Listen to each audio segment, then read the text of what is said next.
கோவையில் அண்ணாமலை தோல்வி, தமிழகத்தில் பாஜக தோல்வி, ஆட்டுக்கறி பிரியாணி விருந்து படைத்த பெரியார் திராவிட கழகத்தினர். நேற்றைய தினம் நடந்து முடிந்த மக்களவைத் தேர்தல் வாக்கு எண்ணிக்கை முடிவில் பாஜக தமிழகத்தில் ஒரு இடத்தை கூட பிடிக்கவில்லை. பெரிதும் எதிர்பார்க்கப்பட்ட கோவை மக்களவைத் தொகுதியில் போட்டியிட்ட பாஜக மாநில தலைவர் அண்ணாமலையை விட திமுக வேட்பாளர் கணபதி ராஜ்குமார் அதிக வாக்குகள் பெற்று வெற்றி பெற்றார். இதனை திமுகவினர் பலரும் நேற்று முதல் பட்டாசு வெடித்தும் இனிப்புகள் வழங்கியும் கொண்டாடி வருகின்றனர். குறிப்பாக பல்வேறு இடங்களில் ஆட்டுக்கறி பிரியாணியை பொதுமக்களுக்கு வழங்கியும் கொண்டாடி வருகின்றனர்.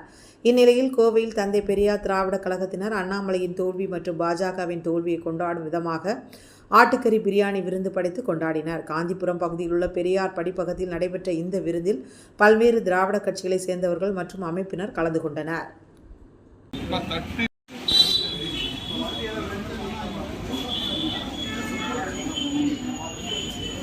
நல்லவனா இருந்தாலும் பிஜேபி இருந்தா பிடிக்காது, அவ்வளவுதான்.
ஆமா